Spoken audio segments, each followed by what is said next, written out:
Hello, good morning बच्चों। तो आज कल अपन ने क्या पढ़ा था? विस्थापन के बारे में पढ़ा था, वेग के बारे में पढ़ा था, चाल के बारे में पढ़ा था, दूरी के बारे में पढ़ा था। ठीक है, मैं आपको छोटी छोटी सारी चीज़ें जो बेसिक अपने काम में आ रहा है उन सभी को इंक्लूड करते हुए चल रहा हूँ। ठीक है, अब आज अपन जो टॉपिक पढ़ने वाले हैं वो आपका टॉपिक है अवकलन। क्या है? अवकलन। ध्यान से सुनेंगे। आज का जो आपका टॉपिक है वो क्या है? अवकलन, डिफरेंशिएशन। ओके बेटा, तो बहुत ही ध्यान से सुनेंगे इसके बारे में। अवकलन एक ऐसा मैथमेटिकल ऑपरेशन है, एक गणितीय ऑपरेशन है जो बदलाव को प्रदर्शित करता है। किसको प्रदर्शित करता है?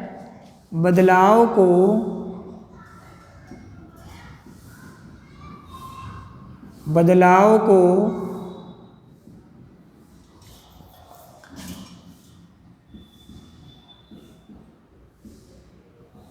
प्रदर्शित करता है। किसको प्रदर्शित करता है? बदलाव को प्रदर्शित करता है। यह बदलाव किसी की सापेक्ष हो सकता है, x के सापेक्ष, y के सापेक्ष, z के सापेक्ष, t के सापेक्ष, p के सापेक्ष, एनीथिंग एल्स, कुछ भी। ठीक है, तो अवकलन किसको प्रदर्शित करता है? सबसे पहले तो हमें पता चला कि यह बदलाव को प्रदर्शित करता है।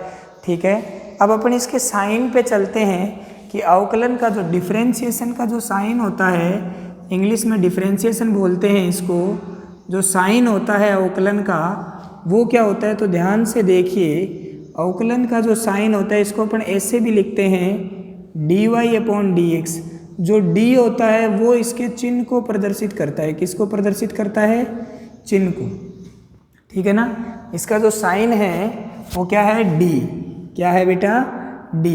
और ये क्या व्यक्त कर रहा है? ये व्यक्त कर रहा है y में बदलाव, y में बदलाव x के सापेक्ष। तो जो नीचे आते हैं उसके सापेक्ष बदलाव होता है ऊपर वाले में। तो अपन बोल सकते हैं जैसे आपका आ जाए dp/dq। बहुत ही इंपॉर्टेंट बातें हैं बेटा ये। अवकलन बच्चा 12th क्लास पढ़ जाता है और उसको अवकलन नहीं आते, तो आप बहुत ही केयरफुली अवकलनों को देखेंगे, समझेंगे, समझने की कोशिश करेंगे। y में बदलाव, तो यहाँ पे अपन लिखेंगे p में बदलाव, p में बदलाव q के सापेक्ष, p में बदलाव q के सापेक्ष। अगर ऐसा आ जाता कि dz/dp, तो अपन क्या लिखते? यहाँ पे क्या लिखेंगे? z में बदलाव, z में बदलाव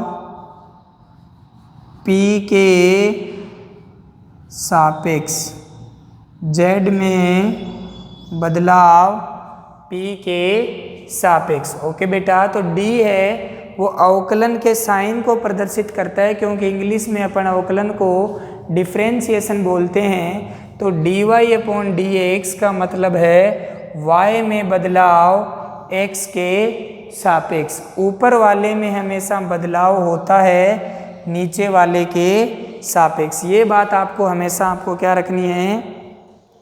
ध्यान रखनी है। ऊपर वाले में बदलाव होता है नीचे वाले के सापेक्ष। तो यहाँ पे y में बदलाव हो रहा है किसके सापेक्ष?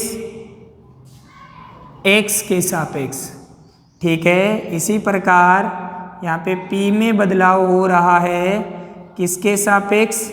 q के सापेक्ष। इसी प्रकार यहाँ पे z में बदलाव हो रहा है किसके सापेक्ष?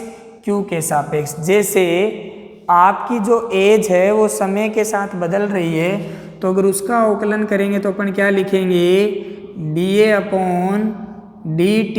इसका मतलब क्या है? a में बदलाव t के सापेक्ष, a में बदलाव किसके सापेक्ष, t के सापेक्ष। आई होप आपको ये बातें बहुत ही ध्यान से सुनोगे तो बहुत ज़्यादा इम्पोर्टेंट टॉपिक है, ठीक है ना। बच्चों को आप पूछ सकते हो कि वो अवकलन कितना काम आता है, ठीक है। a में बदलाव t के सापेक्ष, तो अवकलन किसको प्रदर्शित करता है, बदलाव को प्रदर्शित करता है। आई होप आपको ये सारी चीज़ें समझ में आई होगी, तो इसका आप स्क्रीनशॉट ले लीजिए और फिर आगे की ओर बढ़ते हैं। धीरे धीरे अपन इसको लेके चलेंगे, ठीक है। तो यह आपको समझ में आ गया होगा, ठीक है बेटा। तो ऊपर वाले में बदलाव होता है किसके सापेक्ष, नीचे वाले के सापेक्ष। यहाँ तक अपन ने बात कर ली, ठीक है बेटा। अब देखो, कोई भी आपके पास आपको जैसे फंक्शन मिल जाए f(x) equals to ax² plus bx plus c, ठीक है। यदि इसमें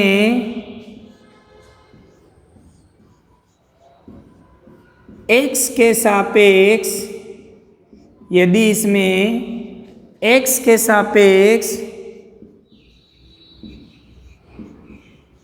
बदलाव निकालना है तो इसका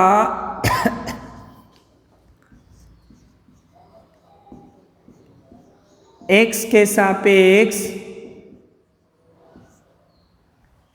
सापेक्ष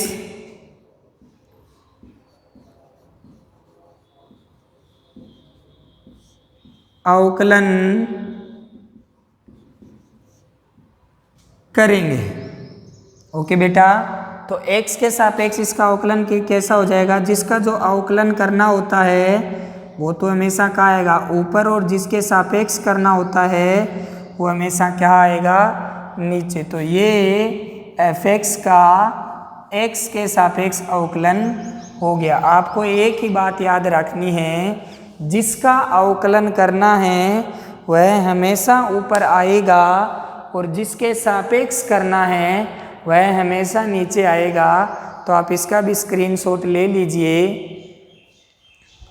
ओके बेटा, तो आपने स्क्रीनशॉट ले लिया होगा। आगे बढ़ते हैं। तो यहाँ से अपन नोट डाल के एक बात क्या करेंगे, ध्यान में रखेंगे, क्या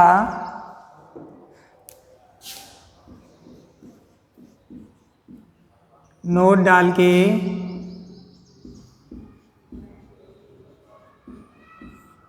जिसका अवकलन करना है, जिसका अवकलन करना है, अर्थात जिसमें बदलाव देखना है, वह हमेशा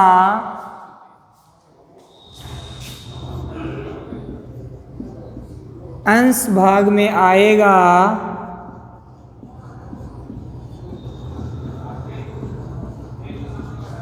वह जिसके सापेक्ष देखना है, वह हमेशा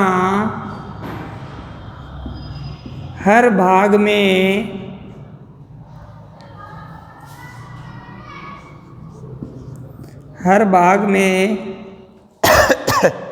सॉरी बेटा,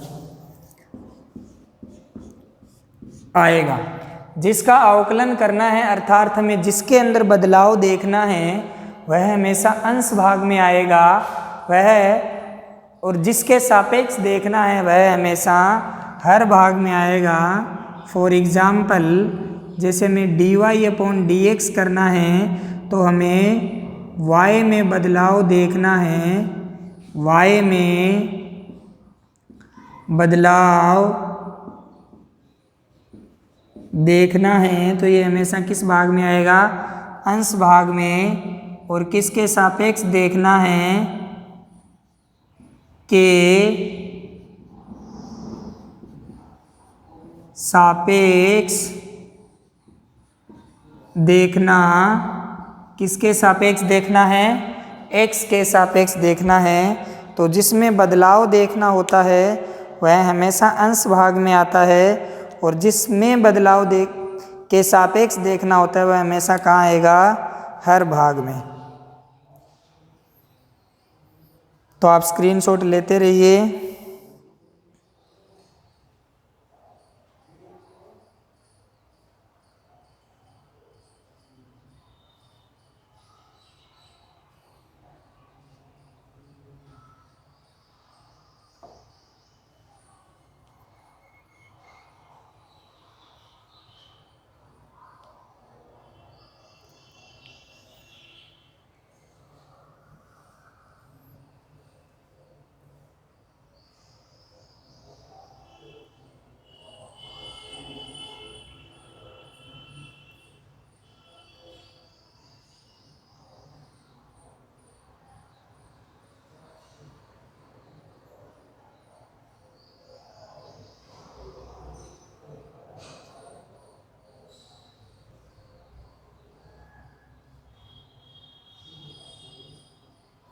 तो आपने देख लिया होगा अंश को क्या बोलते हैं, न्यूमरेटर, और हर को क्या बोलते हैं, डिनोमिनेटर। तो आपने नोट कर लिया होगा बेटा। आगे की ओर बढ़ते हैं। तो अब हम सबसे पहले बहुपद का अवकलन करना सीखते हैं। ठीक है बेटा। तो इससे पहले सबसे पहले अपन किसका अवकलन करना सीखेंगे, बहुपद के लिए। किसके लिए, बहुपद के लिए। तो जो आपकी पहली हेडिंग रहने वाली है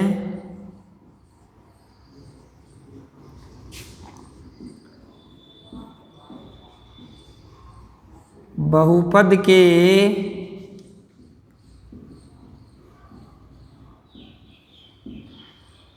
अवकलन, डिफरेंशिएशन ऑफ एल्जेब्रिक फंक्शन। ठीक है। तो जो हमारा फॉर्मूला रहने वाला है इसके लिए, जो हमारा सूत्र रहने वाला है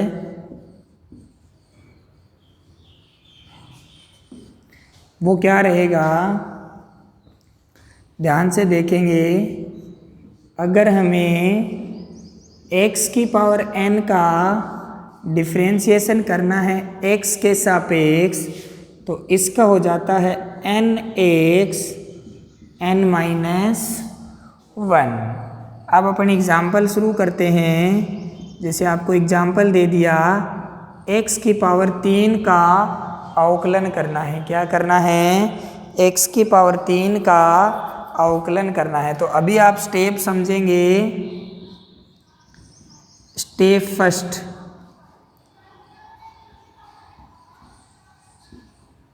दिए गए बहुपद को, दिए गए बहुपद की करो यहाँ पे, दिए गए बहुपद की x की पावर n से तुलना करेंगे, वह x व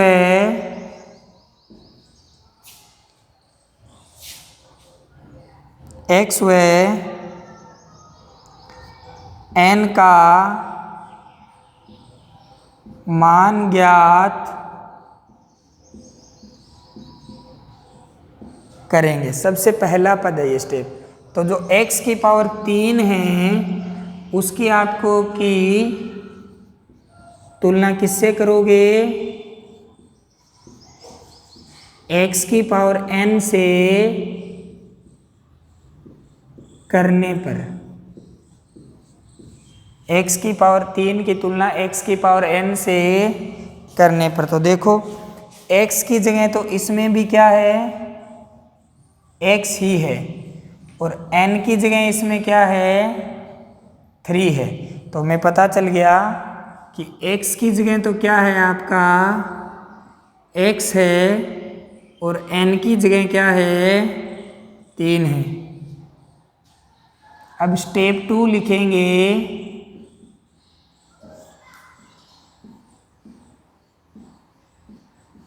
तुलना करने पर प्राप्त मान सूत्र में x व n की जगह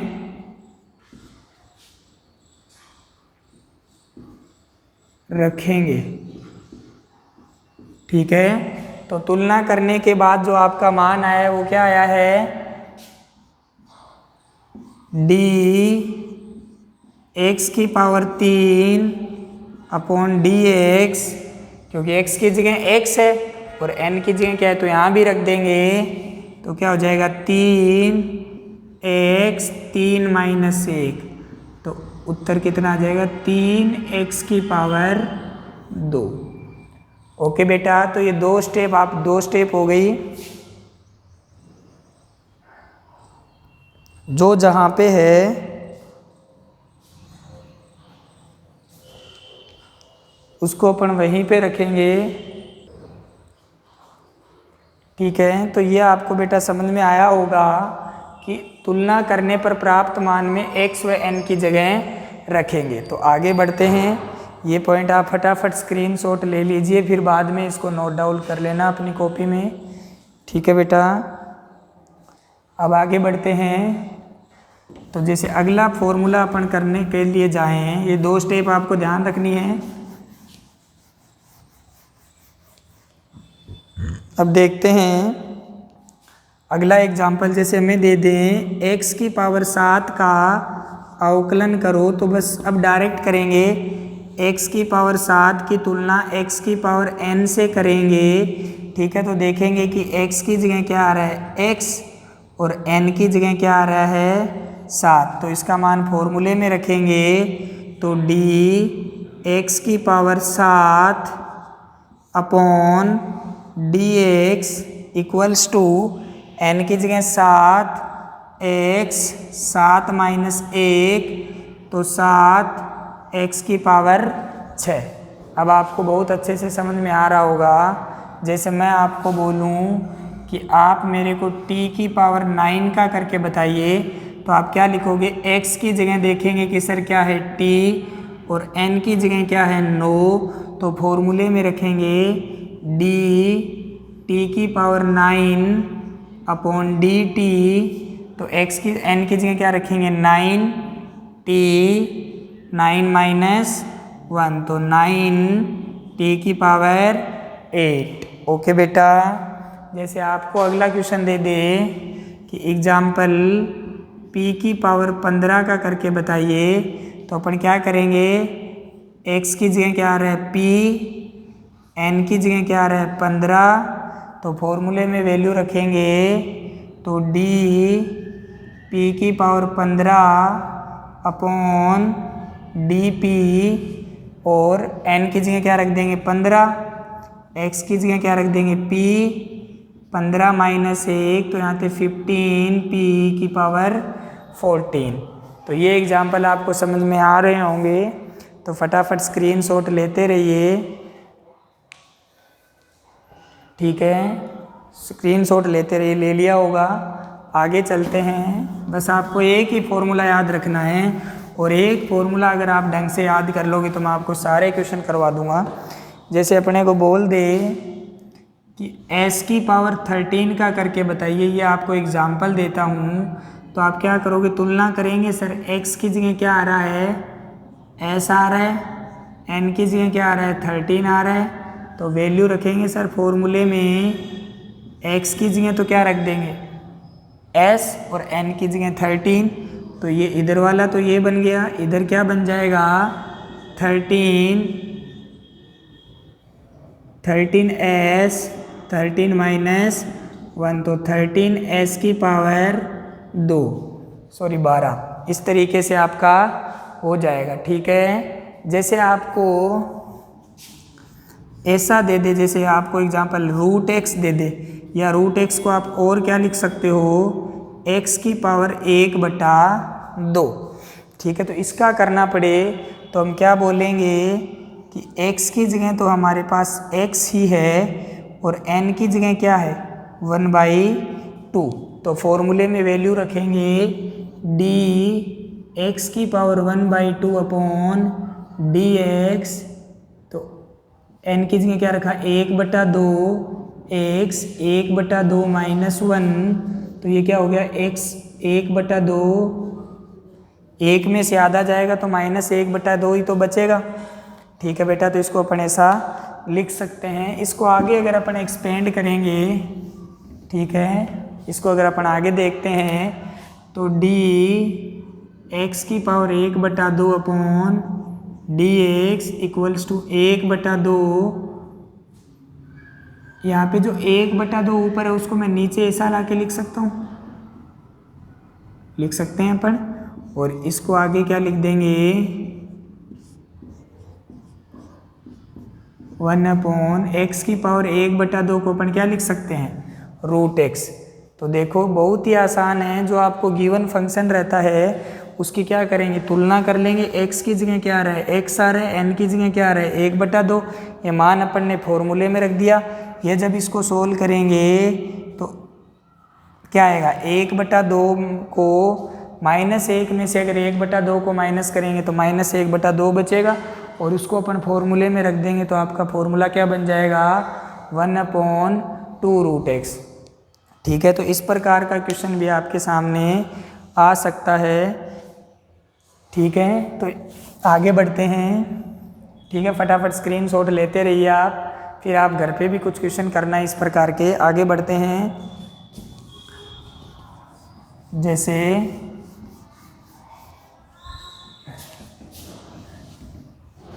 अगले वाला क्वेश्चन क्या देखेंगे, अगले वाला अपन क्वेश्चन देखते हैं। जैसे आपको इस बार ऐसा दे दिया 3x की पावर 5, ठीक है, तो स्टेप थर्ड लिखेंगे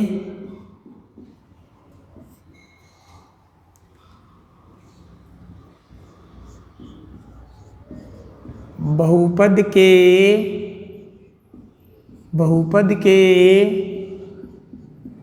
गुणांक में, बहुपद के गुणांक में किसी भी प्रकार का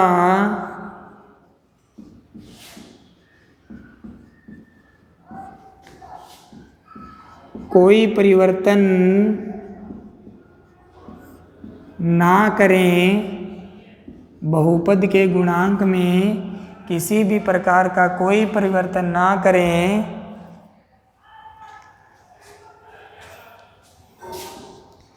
यह तभी मान्य होगा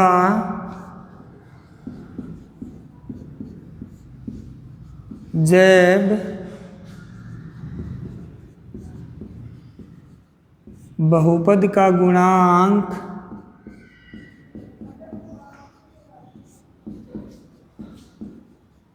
नियतांक हो।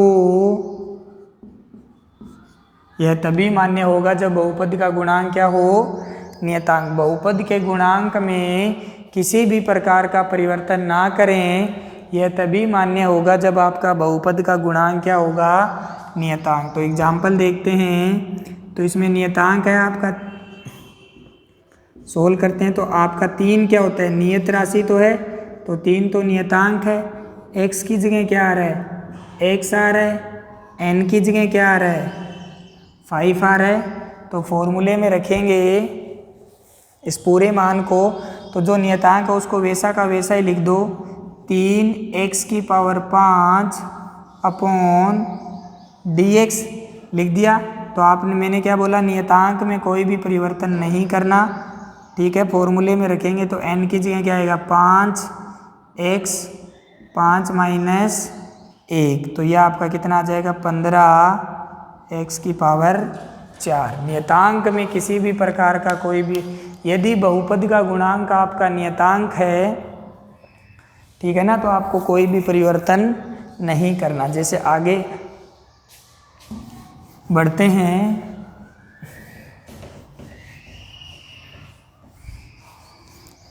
अगला एग्जाम्पल करते हैं। जैसे आपको ऐसा क्वेश्चन दे दिया जाता है 6t⁶, तो अब डायरेक्ट करते हैं। x की जगह आपका क्या है t और n की जगह आपका क्या है 6, तो इसको डायरेक्ट फॉर्मूले में रखो, 6t⁶ अपॉन dt। तो 6 को बस बाहर 6 को वहीं रखो और इसके अंदर फॉर्मूला लगा दिया, बाकी के अंदर फॉर्मूला लगा दिया, तो क्या बन गया आपका 36 × t⁵। ओके बेटा। जैसे अपना क्वेश्चन आ जाए अगला, आपको ये दे दिया 7x⁵, तो अब इसका क्या कर देंगे, 7 को तो बाहर रखेंगे। अब देखो ऊपर वाले को क्या लेके आते हैं आगे, और फिर ऊपर वाले में से क्या कर देते हैं कम, तो ये क्या हो गया 21x⁵। ठीक है ना, बस यही तो कर रहे हैं बार बार, ठीक है। तो अपन ये बात फटाफट नोट करिए, आप स्क्रीनशॉट लेते रहिए।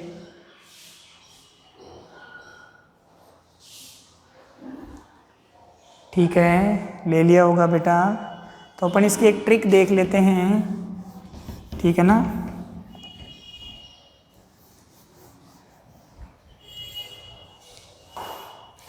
ट्रिक क्या कहती है,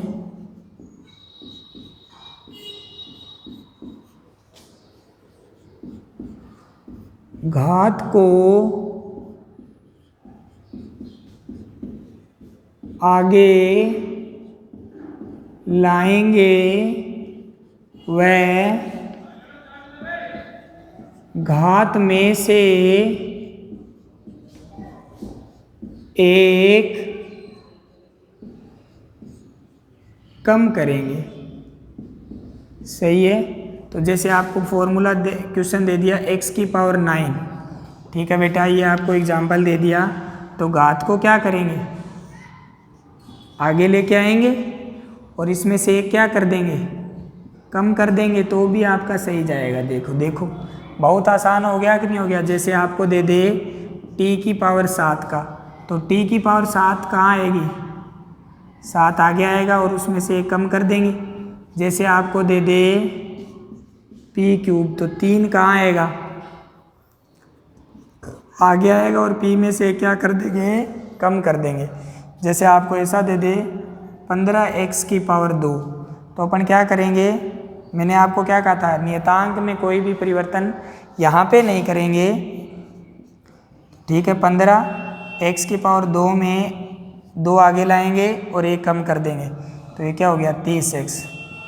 जैसे आपका ऐसा आ जाता 7t⁹, तो क्या करते, 7 तो वहीं रखते, 9 को आगे लाते और यहाँ 1 कम कर देते, तो ये 63t⁸।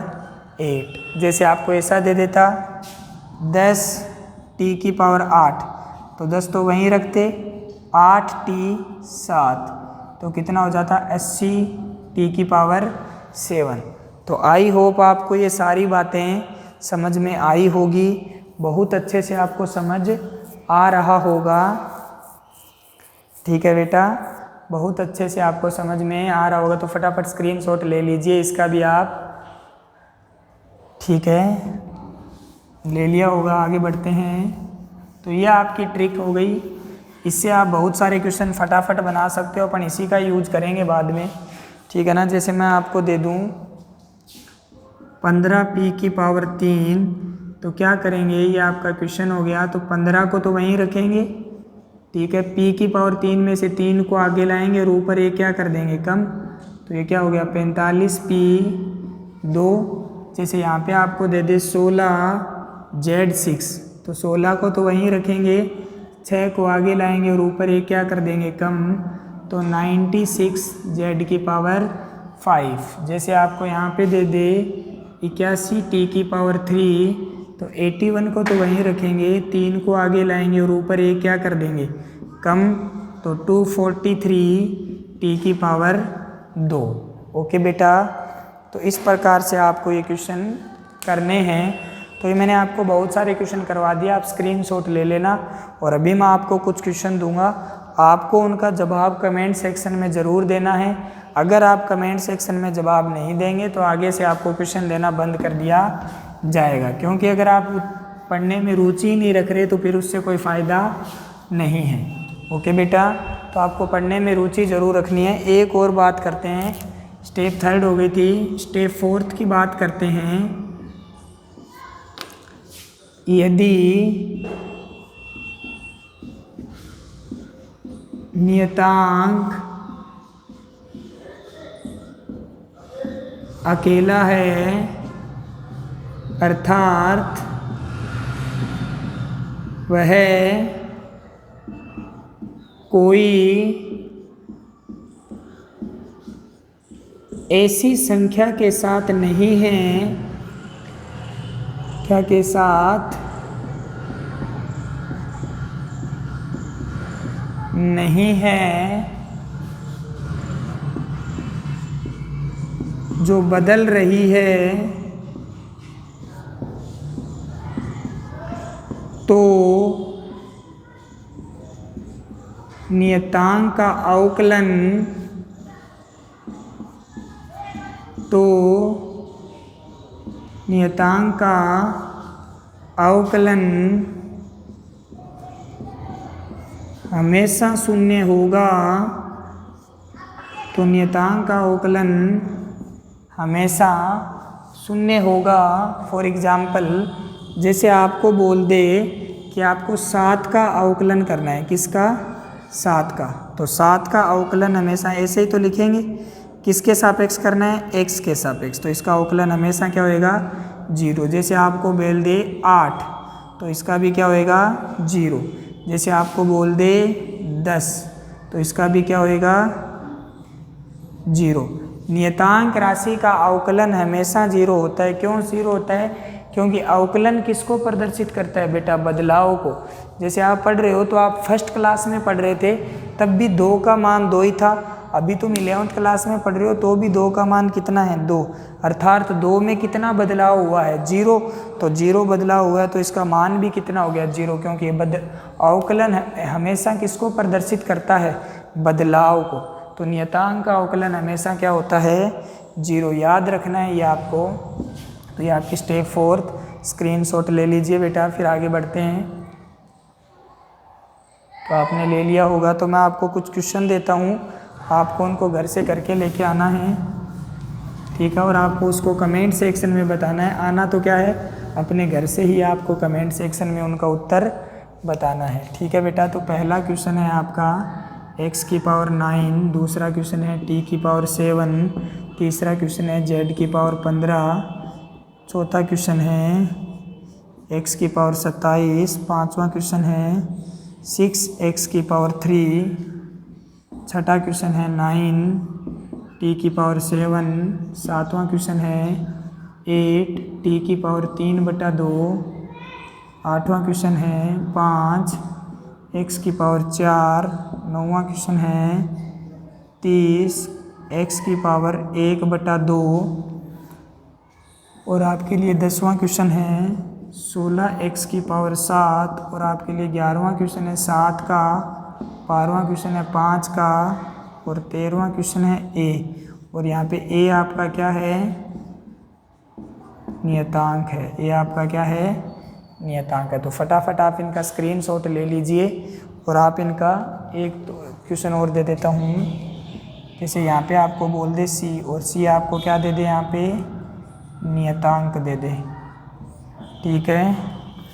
और आपको 15वां आपका क्वेश्चन दे दिया मैंने 3x की पावर 15, ठीक है। तो ये आपको घर से करके लेके आने हैं, आपको करके लेके नहीं आने मतलब आपको घर पे करने हैं, और इनको कमेंट सेक्शन में आपको इनका जवाब देना है। ओके बेटा, तो आप जवाब ज़रूर दोगे तभी आपको करवाने का फ़ायदा है। अगर आप प्रैक्टिस नहीं करोगे तो इससे आपको कोई भी फ़ायदा नहीं होएगा। ये सारी वो बेसिक चीज़ें हैं जो फिज़िक्स की बिल्कुल नींव समझो आप, और जब तक आपकी नींव मजबूत नहीं होगी तब तक उससे आपको कोई फ़ायदा होने वाला नहीं है। तो आई होप आप इनको अवश्य करोगे।